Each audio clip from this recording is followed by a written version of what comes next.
Hi guys, Greg Doyle, 8 Sleep Boxing Repeat. Prediction time guys, fight I want to talk to you about takes place this Friday, the 18th of December. It is the main event on Channel 5 in the UK and it is for the British Light Heavyweight Championship.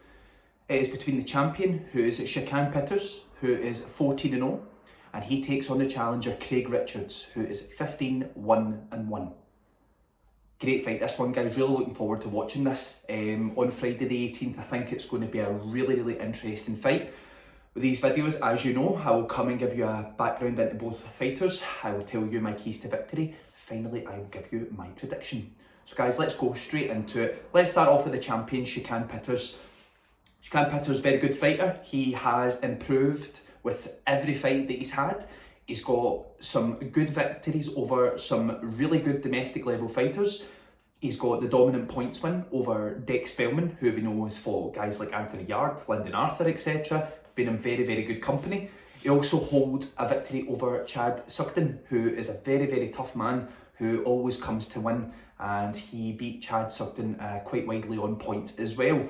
So Shakan Pitters, one of these guys, he's getting better as time goes on. He's growing into the programme. I'm pretty sure I read that he was on the books of West Bromwich Albion as a footballer before he decided to turn to boxing. So he's one of these guys that he looks to be making the correct moves at the correct time. Don't rush these guys too much and throw them in too far in the deep end. Although I think for 14 fights and you've already fought Dick Spellman and Chad Sugden, I think that's quite good going. But good fighter who seems to be progressing at a good pace in his career. If we look at the challenger, who is Craig Richards. Craig Richards is a funny one because Craig Richards is actually a pretty skillful, well-timed fighter.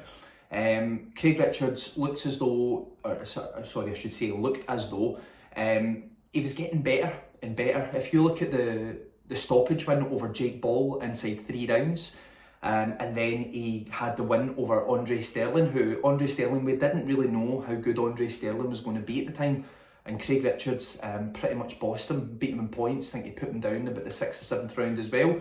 And then it seemed to go very slightly pear-shaped against Chad Sugden, who Pitters has the win over, where it was a draw. My gut instinct on that fight is I think that Richards didn't intend to take Sugden lightly. I think he knew it was going to be a tough fight, but I think in Richards' head, I think he thought, I will win this fight as long as I'm at least 70 or 80%, which was maybe not the best attitude to have going into the fight. But it was a good fight, ended up a draw with Chad Sugden. Only loss on Craig Richards' record was a few years ago. He fought Frank Buglioni and lost a tight points decision on, I think he only had a week or two's notice for that fight. So you can't really give Craig Richards too much a hard time for that. But very good fight against Frank Buglioni. He done himself no disgrace. Guys, if I can go into keys to victory in this fight, I'll start off with the champion, Shakan Pitters. I didn't realise Shakan Pitters is supposedly 6'6". That's really tall for a light heavyweight. That's the height of Anthony Joshua, who's the world heavyweight champion. So it's a crazy height to be for that weight.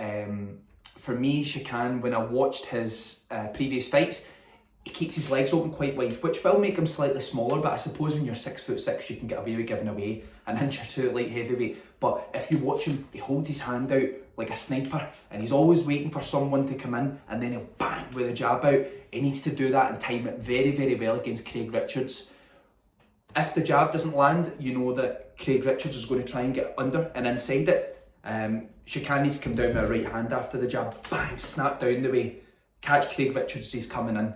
So for me, I think he needs to establish the jab in the fight, be wary of Richards trying to get inside and snap down the right hand inside.